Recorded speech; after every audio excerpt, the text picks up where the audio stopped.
Hey, bro, don't forget, it ain't the first 48, bro. It's 60 minutes, bro. We heard a whole lot of lip service, but hey, anybody can do that. But between the lines, come with the king, you best not miss. Even the score now, we need to score now. Back on that wall, when you hear that call, you know it's going down. We play from beginning to ending, you know how we finish. Turn at the bank, gotta handle our business. We need the ball, so it's time to go get it. Play with your heart when you hit, make like, who you with? You know I'm with. You come to the bank and get out of line, we sending a blitz. Say who you with? You know I'm with. That purple and black, and when we attack, you know what it is. You're now locked in Zone 32. Ladies and gentlemen, welcome back to another episode of Zone 32. This is episode 101. I got my guys back with me. Got my guy Grant, Drew, Will, and you got me, Trippy.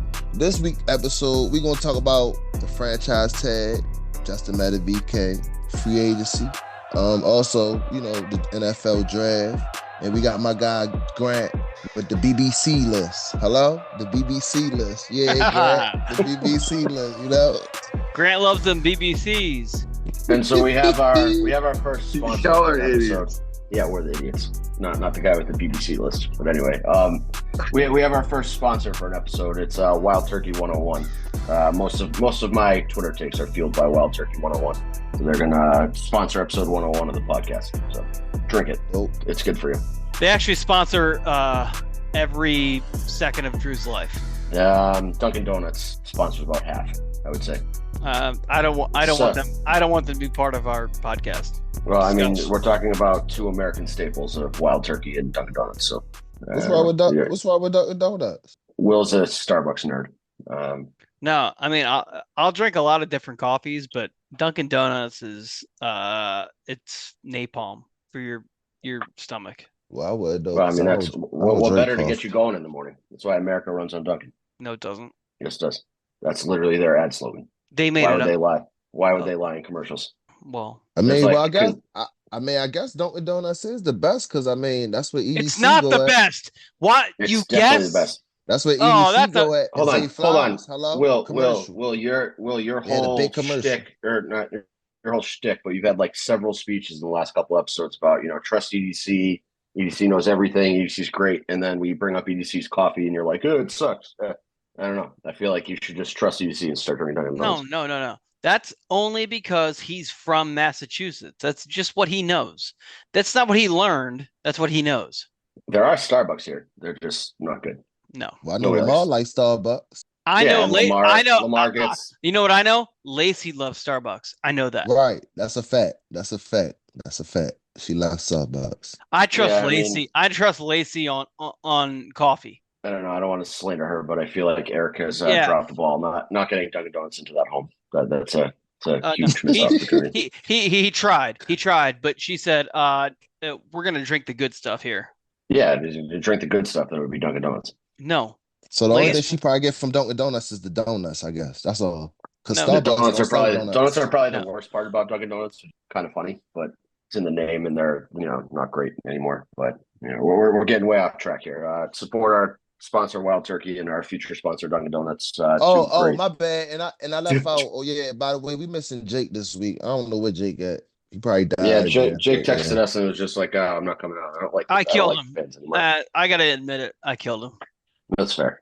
You kind of had it coming, so I mean, and we're gonna get Mr. Bateman too. Yeah, Rashad, your time is coming. I picture him listening to this episode while he's painting his nails a different color. So if Jake is actually dead, I did not kill him. Just to be clear, I believe Jake said he had work. Jake lives in some mythical time zone where it's like 5 hours, behind us. So it's like lunchtime for him now, or dinner time. But again, we digress. I guess we just jump into the Madubuike franchise tag and kind of the meltdown that sent Ravens Twitter into, because our fan base is quick to react, very dumb, stupid, uneducated. We can say it. They're dumb. They're. You know what, Drew? It's a famous word of yours. I'm not going to say it. You can say it if you want to. No, don't say it. I'm sorry. What word are you talking about? I don't know. All right. Is it the I don't even want to say start with an R? Yes, I know. Yeah, it starts with retarded. Yeah. Retired Ravens fans. Yeah. We're a big fan of alliteration on the Zone 32 podcast. But no, so we tagged Madubuike. There was, I don't know if chatter is the right word. I know Jeff Zreback tweeted it and multiple other people said it, like around 10 or 11 o'clock on whatever the day, what was that, Monday was the tag deadline day. There was the talk that, they haven't tagged Madubuike yet. Maybe there's, movement on a contract, and then they ended up tagging him at like 2 or 3 o'clock in the afternoon before the deadline. And the second we tagged him, people went on to Over the Cap and Spot Track and looked and said, first of all, the two websites have different numbers for what our cap number is. I'm fairly positive that the real number is $14.5 million that we're over the cap right now. Right. That's $5 million over the cap at the moment. And then we have, it's like $9.8 million projected to sign draft picks.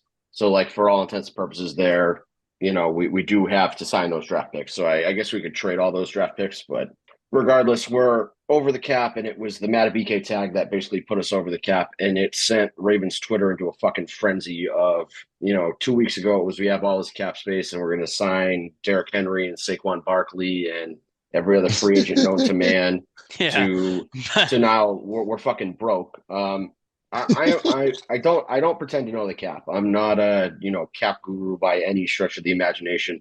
There is a set salary cap number. It's $255,400,000. Like the NFL came out with that number. Everybody has that same number. It's publicly available information that we are rolling over like $800,000 from last year. Okay, so we have $256,200 is our starting cap. Our crazy. Contracts that we have signed are also publicly available information. Over the Cap has a great tool where you can then look at, everybody's cap hit and what happens when you cut them or trade them or restructure them or extend them, how much money can be saved. It took me all of 4 minutes today to create $45 million in cap space for the Ravens with literally not much thought behind it at all. The only thing that I had to put minimal thought into was, what's a realistic Justin Madubuike extension? I settled on 4 years, $88 million because he's getting $22 million on the cap. So I just multiplied it by 4 because I was like, okay, probably 3-4 year deal. But regardless, like I think extending Ricard's the right move. And this is probably a somewhat biased opinion, but I don't think he's a cut and bring back guy because you're really not, saving any extra money by doing that. Like you can cut him and save $3.5 million, but then you're gonna have to sign him back, and you're probably going to use $1.5 million. So you're gonna be right around that $2 million figure anyway. So there's no point in cutting him. Tyus Bowser's gone. Like I don't think anybody would ever argue with that. People probably forget that Tyus Bowser's even on the roster at this point, and that saves you $5.5 million. We got a lot of big contracts. So between Lamar, Marcus Williams, Marlon Humphrey, Mark Andrews, Roquan Smith are like kind of the ones that come to the top of my head.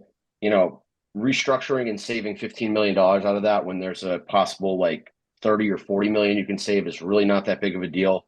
I got the cap nerds in my mentions talking about, pushing things down the road is bad and blah, blah, blah. It's not going to hurt you that much next year. Like the cap goes up, $10, $15 million every year anyway. I think it might go up the same large increment it went up this year. So it's going to jump in a big way again. It's going to be $300 million by 2026. Yeah. Yep. So Brian, instead of jumping in the Inner Harbor, went back and did some mathematical calculation, and he said it was going to be like $14 million if it rose by the same average as it has over the last decade. I would have rather him gone and jumped in the Inner Harbor. That's just me. I feel like that's better mojo for our team. But he did that research. So again, you're restructuring $15 million into future years, and the cap's going to go up $15 million. So who the fuck really cares? What other moves did I have? And then, I had extend Madubuike and I had extend, Ricard, and I had cut Ronnie Stanley. And the things that I got the biggest pushback on were fans saying, don't kick the can down the road, which is fucking stupid. Like at some point, people are going to have to realize the salary cap's not real. It's a figment of our imagination. There is a number the NFL puts out, and there are a million ways around it. And, restructuring contracts is part of getting around that cap number. And the other one that I got a shit ton of pushback on, which makes no fucking sense to me, is not cutting Ronnie Stanley. You cannot have him on the books for $26 million next year. No. And I don't understand this fascination to cling to Ronnie Stanley. TJ Watt ruined his career. Like, it's okay that you can look at Ronnie Stanley and say until 2019, I guess for up to the end of the 2019 season, he was a great left tackle. Like, he was exactly what you want when you draft a left tackle at 6 overall. He was that cornerstone franchise left tackle. That's why you paid him in 2020 and extended him to keep him around. And then that dirty fuck TJ Watt rolled up on his ankle, and he has not been the same guy since then. And he is not worth $26 million. And there is no shot in hell that he is playing at a $26 million cap hit next year. And whether that's releasing him post June 1 and saving the $15 million, trading him, and I think you save like $10 million against the cap, or I don't know why you would, but people have been talking about restructuring him, whatever, and keeping him. I wouldn't, but if that's the route we go, he is not playing at that cap hit next year. So something is going to happen with that to save money. And again, the long story short is that this whole Ravens Twitter narrative of we don't have money is fucking stupid. I'm tired of reading people saying that we're broke. Does not make sense to me. We broke. It's crazy. And it's such a fucking quick swing, too. Like, literally last week, the same people freaking out, pulling this Chicken Little sky is falling shit, were, theoretically signing every free agent on the market. So it legitimately bothers me how dumb our fan base is sometimes. Yeah, I see some of the fans saying we should sign the linebacker Davin White. That's stupid. Yes, that was Bleacher Report. Who the fuck puts these articles out for Bleacher Report? Yeah, but at the same time, you had some Raven fans agreeing with it. Like, come on, we got Trent Simpson. Like, what's the point? Like, if we're gonna sign a free agent linebacker to play inside linebacker, it's gonna be Patrick Queen. Exactly. Like, we're not gonna go get a worse version of Patrick Queen and Devin White. Why would we do that? And I guess I could get the argument that if there's some Quan Alexander seems to be available every year. I don't know if he's actually available this year, but some guy like that you're going to pay like $2 million to. I've wanted him every season. His mentality, I love the way he plays football. That dude plays pissed off all the time. Yeah, and he's he's not going to make a ton of money. Nobody's signing him to some 5-year, $50 million contract. Like, he'll get a 1-year, $3 million deal somewhere. And so if he's available at the beginning of camp, and we feel like Trent Simpson's not ready to step up and take full-time duties as the second inside linebacker, then sure, go grab a guy like that. But if we're going to put actual money, behind another inside linebacker, it's going to be Patrick Queen. So Bleacher Report is fucking dumb. Our fans are fucking dumb. It's just a fucking nightmare of stupid opinions on the timeline that you have to wade through. Again, people 2 weeks ago who were praising EDC for being the greatest human being of all time are now look at this morons that got us in cap jail. We're not in cap jail. We have money. We have money. Steve has money. Steve is a multi-billionaire. There are common sense moves that we can do to create cap space. The real question is going to be Madubuike, and the timing on his contract kind of matters. If we're going to extend him and you want money to start free agency, I feel like that's got to be the move you focus on. Odell is the other one. I'm kind of getting the vibes that Odell's not coming back, though. I don't know if that's just me. I know, I'd like him back. I am too. And yeah, Will had a tweet today of, get rid of Bateman, and that immediately ups Odell's target share, and Odell would be happier here. And I agree, but I'm just getting the vibes he's not coming back. It's weird that we really haven't heard any movement on extension for him. I'm 50-50 with it too. I'm starting to get to 75. I don't think he's coming back. To be clear, I think we all would take him back, and we all want him back. I don't think we can pay him $15 million again. We didn't get $15 million worth of production. Fine, you're gonna have that argument until you're blue in the face. So I'm not gonna fight you on it. But that's a guy that was really the key to our offseason, and the key to the 2023 season was signing Odell Beckham. Because if we didn't sign Odell Beckham, I don't think any of this shit happens that happened this year. Yeah, we definitely all want him back. I'm getting the vibes that he's not coming back, and so you're gonna have to eat that $4 million dead cap hit. I don't really think there's any way around that. And the one big move that we can have that can really, clear. So I think a Madubuike extension can clear up to $16 million. I also don't really know how over the cap calculates that number. I did a fake contract extension for him, and I got his cap hit to $11 million next year. So that's saving $11 million on the cap. But that's got to be what EDC is spending the next week on, is how do I get Justin Madubuike locked in before the new league year starts? Will, you've been awfully quiet. I'm not sure if you have some kind of nonsense going on at your home. No. No thoughts? No. Yeah, it's I don't know. I feel like we get the blank Will answer from, he represents our fan base of just, no idea what's going on when you just start talking about money. And I brought it up. I mean, like, I disagree with the fan base to begin with. They're stupid. Yeah, and the fan base is always stupid. The fan base is always stupid, and the fan base. When I say the fan base is usually like 10 other. People. Yeah, exactly. It's other podcasts and other people who, for some reason get attention, but they're stupid. They're very dumb. They don't understand common mathematical calculations. They don't understand how the NFL works. They don't understand how the Ravens work. They claim to be Ravens fans. Yeah, and I mean this is that's where I was going. They don't understand how the Ravens work, how roster turnover works. So many moving parts, but like it's stupid. Like all this conversation is dumb to me. Like you saw the Bills today went on a complete purge, like wiped out, 2 all-pro safeties. The Bills, to me, honestly, trash. They may not be a playoff team next year. Yeah, weak division. I not that I disagree with you, but this is more of AFC's kind of sucks. The Bills didn't look like a playoff team for the first half. Well, last year for the first half of the year, and then they surged, but cutting half their defense. Miami can't beat teams over 500. The Patriots are going to have a rookie quarterback, but who knows what Aaron Rodgers has. The Bills cut half their defensive starters today. Damar Hamlin's still there though.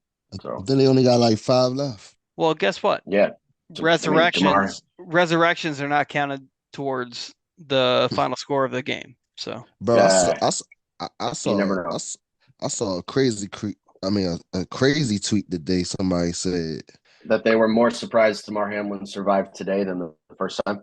Yeah. I forgot I sent it in the group chat, bro. That shit was crazy, man. Kind of true though. I mean, but it just you don't save a ton of money by cutting Damar Hamlin, but my Bills take is more that like everybody else in the AFC sucks, so why not them? Not really that they're going to be good or anything, but that's how everybody praises Brandon Beane, for example, for the way he goes and gets his guys or clears off cap space. Like the Ravens have always taken that weird conservative approach of if you need $8 million to make a move work, they clear $8 million off the cap, they make that move work, and then they're functioning with less than $1 million of cap space. And so rather than creating that $40 million in one swing and not spending all that $40 million, they only create what they need to spend. And so that's the other thing is I feel like if you sign Madubuike long term, you're getting rid of the potential need to restructure guys. You don't have to touch Marlon's contract. You don't have to touch Mark Andrews' contract. You can leave them as is until you feel like you need that money. And that's kind of how the Ravens have always liked to operate. And so I would think that we just spend the next week, like UC just calls Justin Madubuike every 5 minutes and says, "Hey, what do you want? Hey, what do you want?" And Madubuike, like one of the there are players who it's like, yeah, we want to get this guy under contract for 2 years, whatever. Like just Yeah, he's good enough that you don't want to try to find a replacement. No, Madubuike is a guy I would love to have under contract for a long period of time. He's a Raven. He's a guy. He's not a Geno Stone or a Justice Hill where you extend him for 3 years and give him, $6 million bucks. I don't want him going anywhere else. Yeah.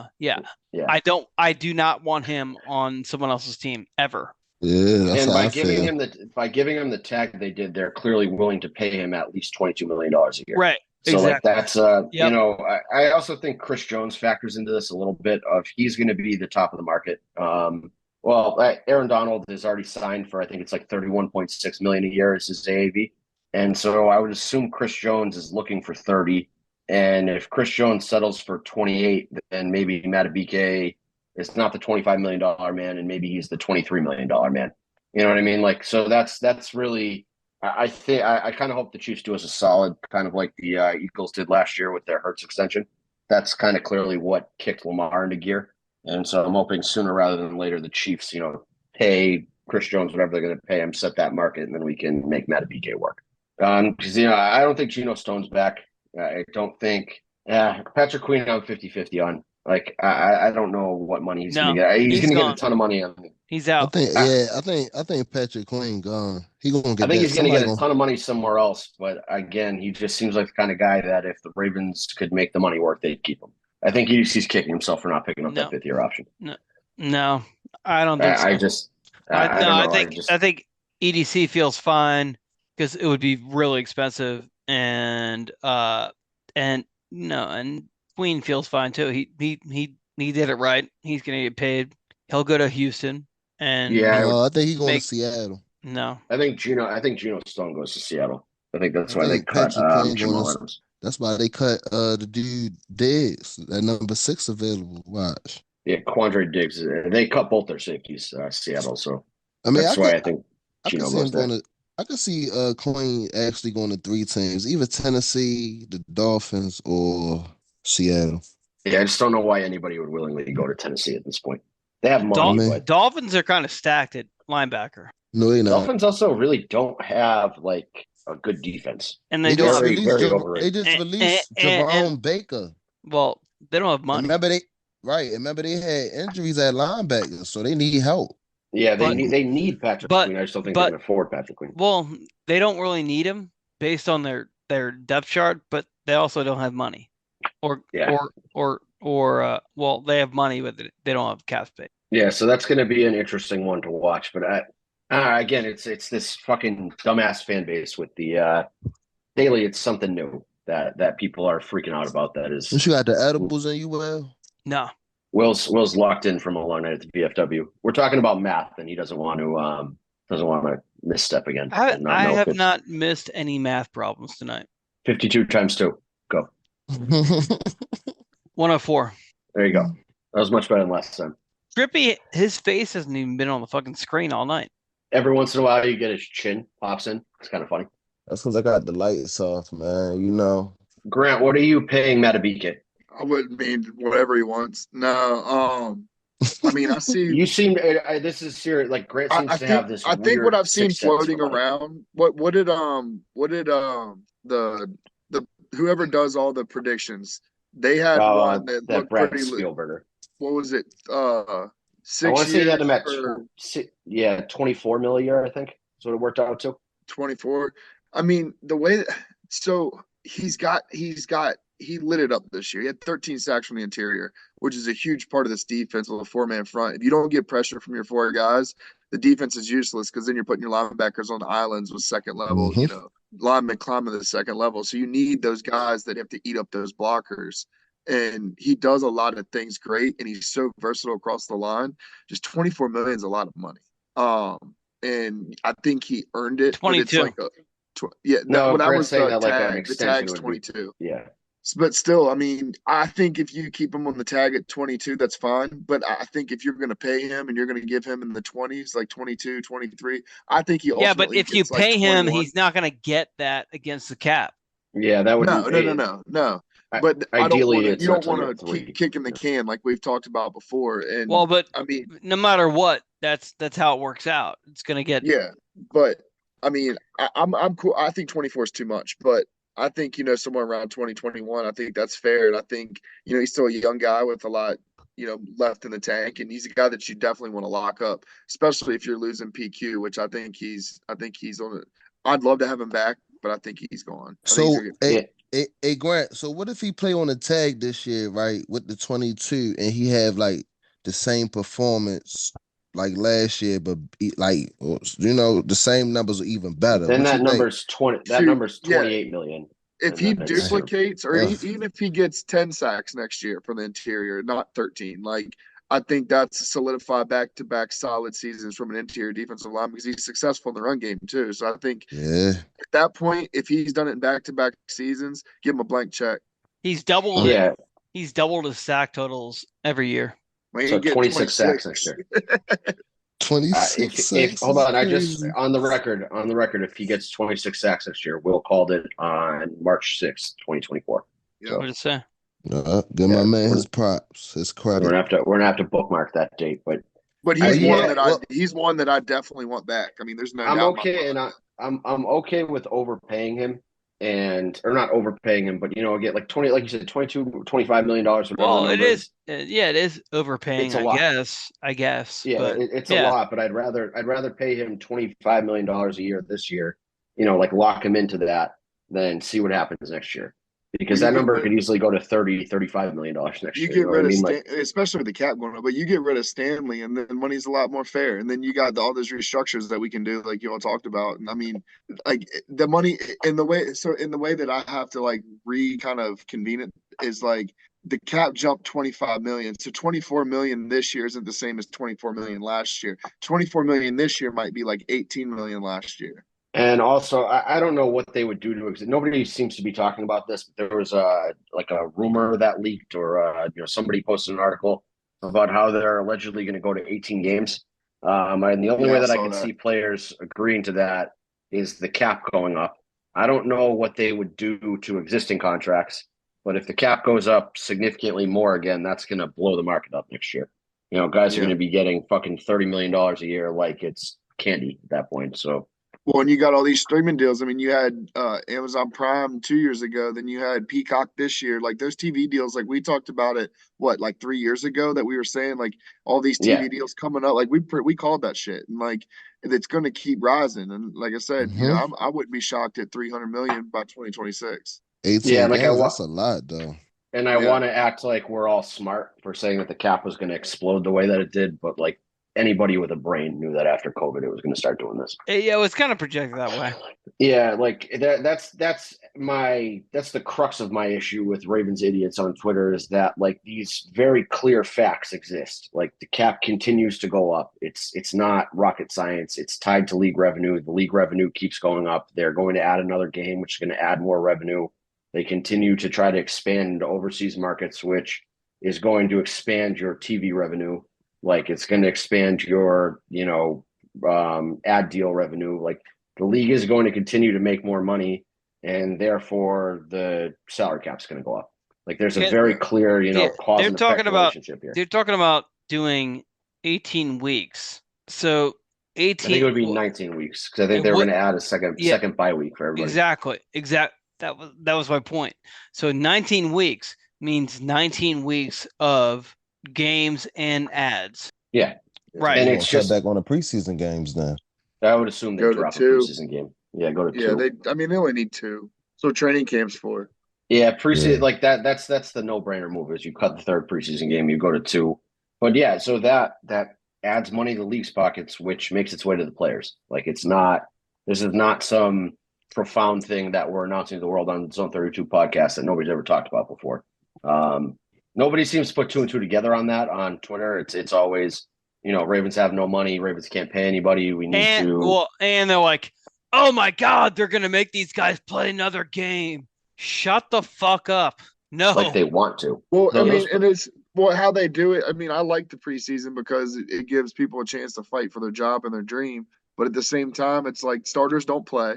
So you're having backups go against backups. And if a backup excels against a backup, it's still not impressive because they're not doing it against the starters. So then you put them in a game, and you know what I mean? Like it's not really highlighting them. It's just having them do what they do in training camp. Go against 2s, go against 2s, 3s, go against 3s. Like they're not getting better. They're not showing what they can do against 1s. There are guys like your 53rd man on the roster is probably determined by preseason.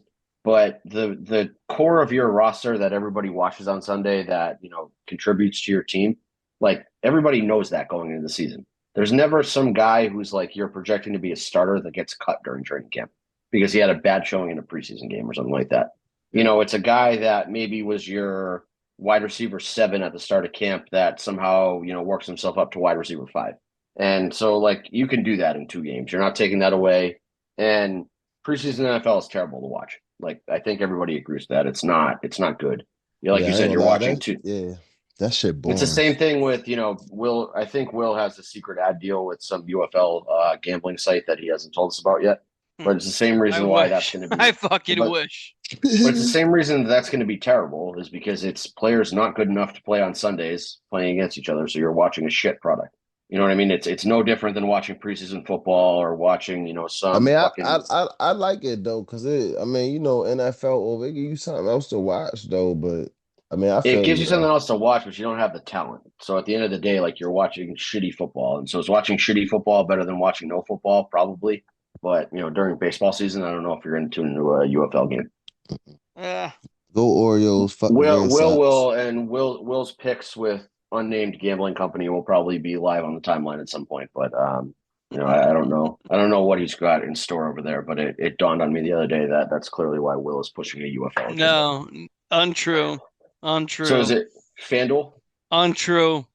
So Carabas turned down a shit ton of money from DraftKings. Did they then turn around and offer that to you? I wish. I would do anything that they want me to. I would fucking.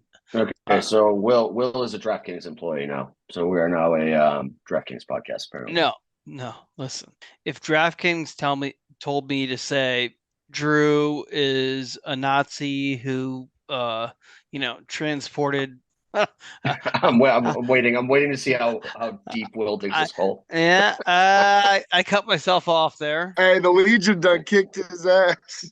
Oh man, right? Those those veterans were feeding Will, $1.50 Bud Lights. No, he doesn't know how to act. That's true. Stop. So when are you changing your Twitter handle to Wear Purple Pants DK? Have they told you when to do that yet? No, I'm good. I'm going to catch him by the end of the podcast. He's going to admit to this secret gambling deal that he hasn't told any of us about. But no. Is the promo code going to be Wear Purple Pants or Zone 32 related? I do like Grant's background a lot. Do we get 32% profit boosts if we use your code? Is that how that works? You ain't catching me, buddy. Oh, so you are admitting that there's something I can catch you on. It's good to know. No, but walk right into the trap. Did you see that Calvin is pitching chiropractors? What? Yeah, check out his fucking timeline. He's pitching chiropractors? Yeah. Pitching. For what? What is he selling them? I can Photoshop people with fixed backs for you? Check it out. So we got Will pitching DraftKings. We got Calvin pitching chiropractors. This is how Ravens Twitter is. I have not done that. Oh, they pitched you. Got it. Sorry. I missed that. I thought you maybe approached them first. So many people are going to listen to this and be like, wait, is Will actually a DraftKings employee now? I think we just run with it. Yeah, we got way off topic here, but the long story short is the Ravens have plenty of money to go sign. Oh, that was the other debate that was interesting on the timeline is the Saquon Barkley versus Derrick Henry stuff. Like, are we all in agreement Saquon's the better player? Yeah. Yeah. I love Derrick Henry, but Saquon's just right now, yes. I think Saquon, my bad. I think Saquon is more, Todd Monken, that's the more fit running back for the Todd Monken style of offense. If you get what I'm saying. Can catch out the backfield. Yeah, Derrick Henry could do the same thing though, but I think Saquon more shifty. You get what I'm saying? Like, yeah, plus look what he was doing with the Giants. When Grant unveiled his original BBC list of Baltimore ball carriers, like he had Saquon number one, and my pushback initially was that I think Derrick Henry for like a dollar for dollar comparison here would be a better fit because I think he's going to cost less, or I thought at the time he was going to cost less money. But now when you start looking at the contract projections, like they're only a couple $1 million apart on an AAV scale. And, a lot of places have Saquon signing like a 3 or 4 year contract versus Henry signing a 2. But, Saquon's younger, less tread on the tires. So again, I'm only looking at this from like a year to year thing. And if it's, $7 million a year for Henry and $10 million a year for Barkley, like Barkley is the no-brainer pick. When I was thinking it was like 7 versus 12, I'm obviously going to take Derrick Henry at $7 million over Barkley at 12. But if they're much closer, like it's being reported, then yeah, fucking sign me up for Saquon Barkley. But people were legitimately arguing against that, which makes no sense to me. Like if you're going to spend big on a running back, go get the best one. Why are we even like having that discussion? Again, another, example, 47 million that we brought up on the podcast of our fan base being fucking stupid. But yeah, that's one. I think it's that video of Derrick Henry he just posted though. So, well, I mean, I would be happy with Derrick Henry. Don't get me wrong. Like if that's who we end up signing, like he is a good pickup. But if you have an option to go get Saquon Barkley, that's just a no-brainer move. I mean, he is far and away the best fit for our team out of any of the guys. And I think like Will had mentioned a bunch of times earlier that, on top of him being the best running back, you can put Kim and Keaton Mitchell on the field at the same time. Like you can split Saquon out wide and make him a slot wide receiver, and he's capable of running routes and catching. And he's a severe mismatch on most linebackers. So, and then we have one more, I guess current Raven topic. Rashad Bateman blocked Trippier on Twitter for merely asking what people thought of Rashad Bateman, which I thought was a wild move. So that means Rashad Bateman's name searching, which is concerning to me. This is kind of it's been a make or break year for Rashad Bateman for pretty much all of last year, and starting off the offseason with name searching on Twitter and getting sensitive because people don't like you anymore is not a good start. I think somebody add him in the comments though, but it's cool. It's terrifying that is the question that made him sad. That shit's sad. That shit's sad though, because all I did was take up for him, even when y'all was talking. Yeah, I mean, out of anybody on this podcast, you are the most pro Bateman out of any of us by a significant margin. And he's mad at you for simply asking a question, which I find very odd. And again, it's why Will didn't like Bateman in the first place. Like that was where Will's issues with Bateman started, is this sensitivity online. That felt like Bateman was taking things a little too personal and getting mad at the EDC comments last year. And that was when Will kind of drew his line in the sand, was like, fuck this guy. And I think we've all kind of come around to that now, but Will was definitely the first on that train, I would say. Just very odd that he is spending his offseason trying to, block people and change Twitter narratives. Right. To be honest with you, he ain't even do shit to even, you know what I mean? Fuck. Yeah, like you didn't say anything. He's being a pussy. Yeah, he is. Acting like a pussy. Big time. Which is not good. We had my friends my friends calling me out on what I have done. Yeah, and really, Trippy didn't even call him out. He just said other people called him out. Exactly, right. Like, actually, every time, like, Trippy says anything about anyone on the Ravens, I check, and I'm like, well, you know what? Trippy has been positive about this guy. Trippy is a Bateman positive guy. So, Trippy being like, hey, Ravens people, what do you honestly think about Bateman? And then nothing. It's a nothing. He's asking people to share, and then Bateman blocking Trippy. Hey, Bateman, you are a fucking pussy. Hey, free Trippy. Hey, yeah, no, whatever. Don't you want to act like Ball and Humphrey, or not, whatever. Hey, but just make it clear. Hey, someone clip this and send it to him. Bateman, you are a pussy. And that is why you have not worked out here. You're a fucking pussy. That's why you aren't a wide receiver 1, 2, 3. You might be a 4. I think you are actually a 5. And this is why people were I don't know if stunned is the right word at EDC and Harbaugh's lip service for Bateman at those combine press conferences. Yeah. Yep. And that is clearly because they know Rashad is sensitive and they want to get the most out of him if he's going to be here. So the way that they go about that is by saying nice things about him and building up his confidence. He's a pussy. He is. And there's another player last year that showed the same sensitive qualities and it didn't work out. So he's got he's got some Ja'Kalen Dobbins in there, and that's not really a good thing. We don't want Trippy, that. Cover your ears. JK's a pussy.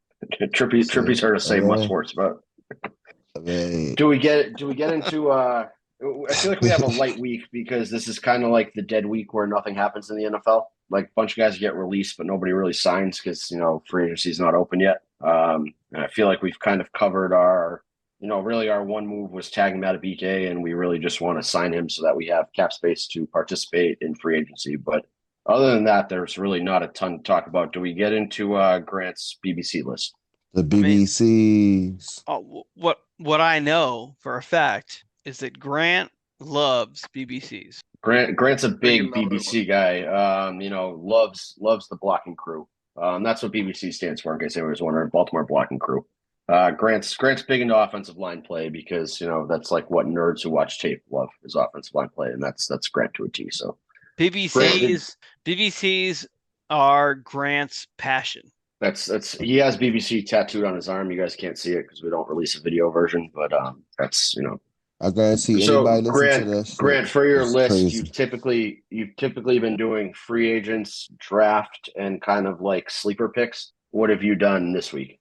Is it all draft? Is it all free agents? Is it all budget guys? Free agents, draft, and like guys that would be potential options for Baltimore. Okay. Right. So I'll start with the free agents. So Baltimore blocking crew options. Everybody's freaking out about the offensive line. Everybody's like, "Oh, we're gonna have to rebuild. Zeitler's gone." Talking about cutting Ronnie. Me and Drew are not. I got 2 seconds in. I got 2 seconds in. That was longer than I thought you'd get in, to be honest. But what people don't understand is they're panicking too soon, is that there are a lot of good options that are going to be out there in free agency, and the draft is crazy deep at needs. We're good at center. You don't got to worry about a center. Like that's we got arguably probably the best center in the league, and he's in his second year. that Kelsey's retired, I don't know who's better. Well, yeah, I agree. And I mean, there are options for the guard spots. There's things out there. So anyways, free agent wise, Tyron Smith now being out there is, I mean, that's, if you're going to release Ronnie Stanley, that's a no-brainer. He was healthy last year. He was getting back to his form. When that guy's on the field, he's, outside of Trent Williams, the most dominant left tackle in football. And I mean, you don't have to. And if you're worried about injury concerns, okay, well, what's Ronnie? And are you going to pay him $26 million, or are you going to pay Tyron Smith, who's probably going to get more in the higher teens, I would say, at this point in his career? So, like, maybe a 1 year, like $15 million deal or something like that. Like I would take that. You give him an Odell contract, essentially. Yeah, or like a 2-year 20, incentivize it, whatever. But I like him. That's my guy. The money has to make sense, and I think it would. Two, your Michigan guy, Mike Onwenu. How do you say it? Onwenu? Yeah. So I don't think he's going to be available. I think Patriots are going to throw a lot of money at him, but I would not mind. I like what he does. They moved him to right tackle. He played right tackle, and that's an option. I mean, I think in our offense, right tackle is almost as important as left tackle, if not as important, because of the way that Monken uses the quick game. And, generally you run both sides of the ball, but generally it's more predominantly ran to the right side. So you got to have your run blocker. He's a big dude. He's just a wall. Third, bring Zeitler back. If you're going to get rid of Ronnie, go ahead and bring the vet back, make it a more team-friendly deal, incentivize him, thank you for your time. Keeping him as a core with the offensive line next to Linderbaum, I think is important for Linderbaum's development as center. So I think those two really work well together. And, Zeitler's a good guy, and, he's somebody that you want in the locker room.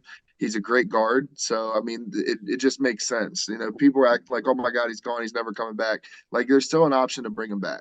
I feel like if he was available for a reasonable contract, he would have been signed before his void money hit. Again, that's maybe me reading non-existent tea leaves, but I feel like he is looking for more money than we're willing to pay him. And maybe that number drops as you get closer to camp or something, or the draft. But his family seems to really like Baltimore, and he seems to really like Baltimore. Yeah, so I agree. If he wants to come back for a reasonable contract, I'm more than happy to have him back. I just don't know if that's what he wants. Not for that price. Yeah, whatever you asking for. Just give me Ben Cleveland. Let's see what Ben Cleveland got. I mean, he looked good at right guard. That's another thing is like, everybody gave him shit for left guard. Obviously wasn't left guard. It's like, some people just play better on a different side of the ball. And, he was a left guard before. So he's not an intelligent, clearly he is not a intellectually gifted human being. So maybe learning the left side of the offensive line was too much for him. Yeah. Keep him on there. 4, Jonah Williams, good right tackle option. I know that last year he had asked for a trade, I think, when they signed Orlando Brown or whatever, because he wanted more money. But I think that he played really well on the right side. He's still young. He's 26. He's a long, big guy. Like, I mean, another one, like, depending on the money, I don't think he's going to command high-end tackle money. I think he's going to get young. His ceiling's not super high anymore. So he's going to get good right tackle money. So, I mean, that's something that you'd want to consider and look at, somebody like him. And then Mekhi Becton, I know everybody's on the injury train with him, but he played well last year. He leaned down. He looked quicker. I think a lot of stuff with him is his body getting used to all the weight he lost, so getting his feet better. And we have a history of doing pretty well developing offensive linemen, especially offensive linemen that have athleticism. I think he wouldn't be a bad option on the right side.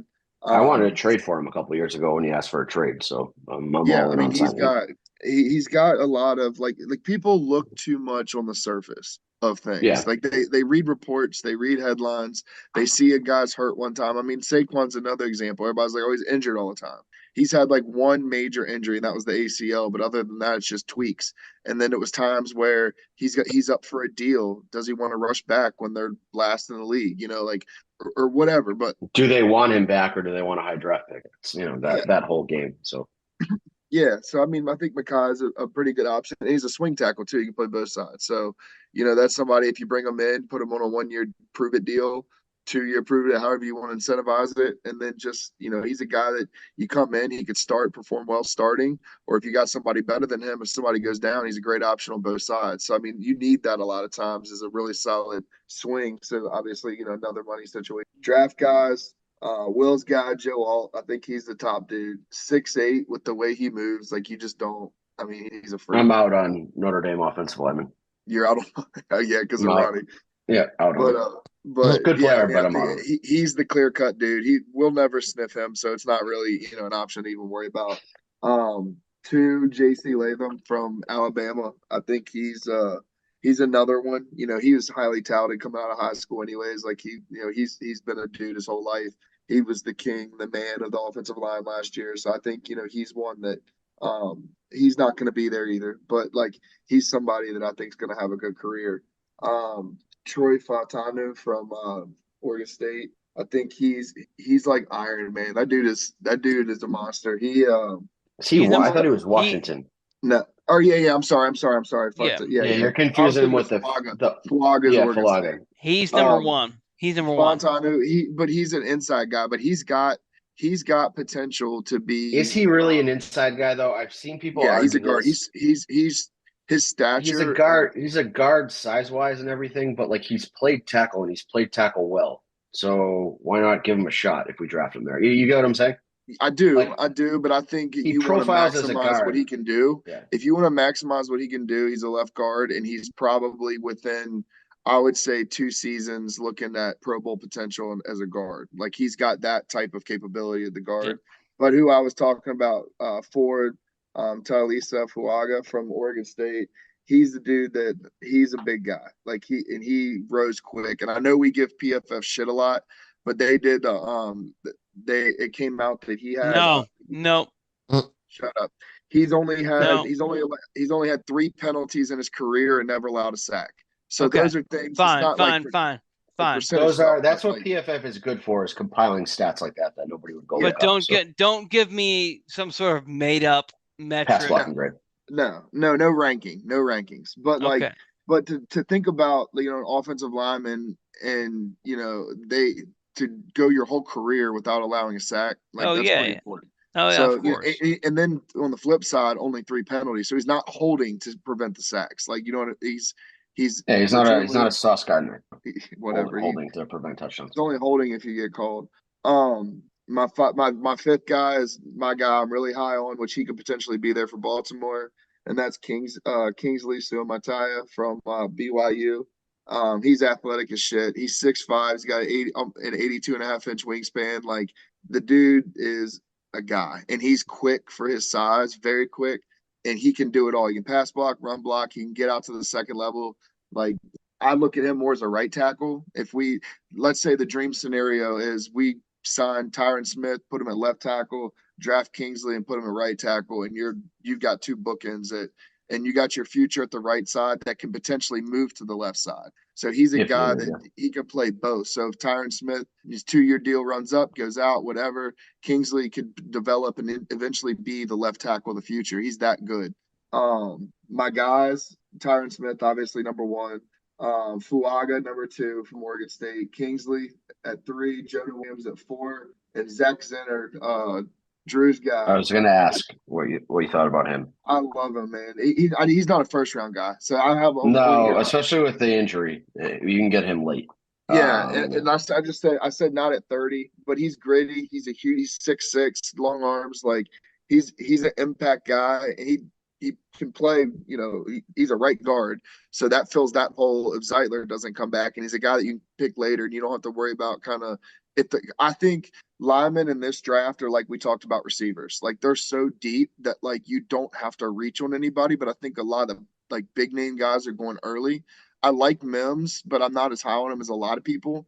I think he's a massive body, but I think that's why people like something to look at. But I mean, I'm big on Kingsley. Like Sumatai, he's gonna be a dude, and I potentially be shocked if he's not there at 30. So he's one that you'd have to think about. And I like your last statement about you don't reach on an offensive lineman. I would say outside of tackle, there's that handful of guys who are worth taking at 30. But, after that, we have Falele on the roster. We have Sal on the roster. We have Voorhees. We have Cleveland. Like, we do have guys with some NFL experience or, who we've had in the system for a couple of years now that you kind of just put them at camp and see who wins the job. I mean, that's how John Simpson ended up being our left guard last year is, we went into camp with no real defined starter and he won the role. So I wouldn't mind doing that again this year with a couple of the younger guys that we have already and maybe a couple later round draft picks that, again, you're not overextending. You don't feel like the pressure to take them in the third round because you need this specific guy. You just kind of take who's on the board in the fifth and sixth round. Yeah, and like you said, like you named all those guys off that we already have on the roster, so it's like you don't have to reach. You can get your guy. Doesn't matter what position it is. But honestly, it's cliche, but competition brings out the best in people, and that's how you know who your guy is, and that's how you know who's going to win the job and who's the most competitive. And you want your competitive guys in the game. You don't want somebody who's going to lay down. Yeah, I mean, realistically, outside of left tackle, we could have all the stars on the roster already, or we could go grab somebody in the draft and free agency, and they could take that job, but they've earned that job at that point.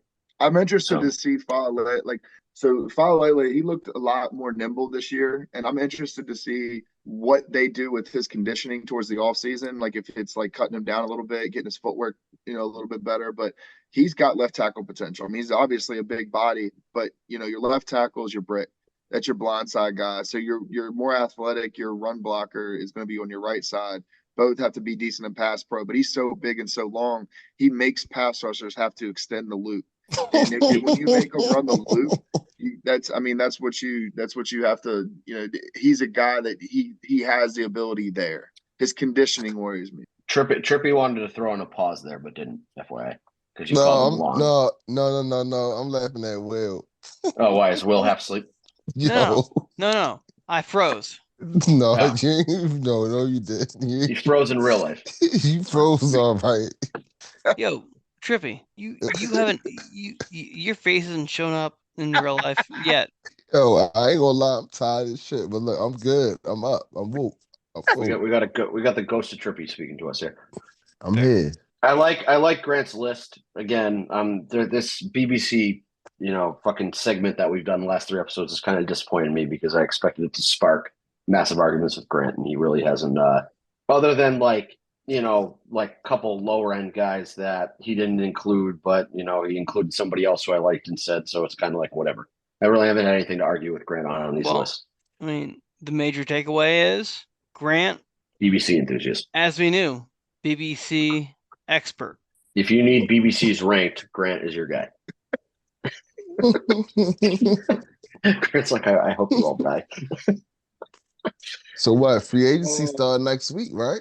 Yeah, next week's episode should be a little bit more relevant stuff to talk about because things in the NFL will actually happen other than common sense cutting. Like we'll have to have made some roster moves to get under the cap before the new league year starts, and we'll be in that legal tampering window where you're going to start. I was going to say, isn't tampering next week? Yeah, so you're going to get some of that news that's going to start leaking out. You're going to get some of our moves again. Like a Madubuike signing now would indicate that the Ravens are looking to start free agency with a bang and have some money in their pocket to spend. And, maybe you don't extend Madubuike and you make some drastic cap moves to, you still want to be aggressive and then you get rid of Ronnie or you do something else to, clear them out. We definitely going to cut some players. Yeah, I think in the next week you're going to get clearer vision of how the Ravens look at Ronnie Stanley, I think is the real question that's going to get answered quick. Do they see usefulness in him? Do they want to keep him around? Because I think everybody else is kind of, again, like we talked about Geno Stone, like he's not going to start for us and we're not going to pay him the money that he's going to get somewhere else. Patrick Queen is a money thing. Like we'd love to have him back, but again, I don't think we can afford him. Does Jadeveon Clowney come back, or does he test the waters and see if he, his great year can help him cash in somewhere else? I think he's coming same back. Thing with. I think he's coming back too. If it came down to him or Van Noy, I think he's the one that comes back. He seemed to, be more on board with Baltimore from the beginning. Again, people act like KVN's been here for his whole career, but he didn't come in until week 4. So, like, there was clearly, some, and I don't blame him. Like, he was looking for more money. That's fine. Like, that's his livelihood. I think he might go to Seattle up there with Mike. He gonna be closer, like, to his family on the West Coast. I think he's also got a relationship with Gerard Mayo that, I could see him going to back to New England. He's well liked around here. People, again, it's rare that the Ravens sign a former Patriot and I get text messages not saying like, haha, this guy sucks and you're stuck with him. Like I got a lot of like, he's actually really good. Like, you fucking got a good one with him. So again, I'd love to have KVN and Clowney back. I think realistically, we're probably going to get Clowney back out of the two, but you never know. Crazier shit's happened. Yeah, so that's a lot of words, quite the word salad to just say that like there wasn't much to go over this week. And it's really next week is when kind of, our roster is going to start shaping up and you're going to start seeing how the 2024 Ravens are going to look on opening day. Yeah. So Trippy, I think you got to die again this week. Yep. No Jake. So we all done right now? Yeah, unless I missed anything, but it's been a pretty dead week so far. I can't think of any, major shit that's gone on. We talked about Madubuike and just the cap in general. We had, Grant give us his Baltimore blocking crew picks. We touched on, I think we're good to go. Well, folks, it's been a dry week, so now it's time for me to die. That's good. That's good. See ya. Grant, what the hell? Grant on mute. See ya. Grant, unmute yourself and say see ya really loud. Hold up. Is Grant asleep? Hello? Grant dead? Grant. Well, so I was muted. You gotta say see ya. Fuck. See ya. There he is. Zone 32.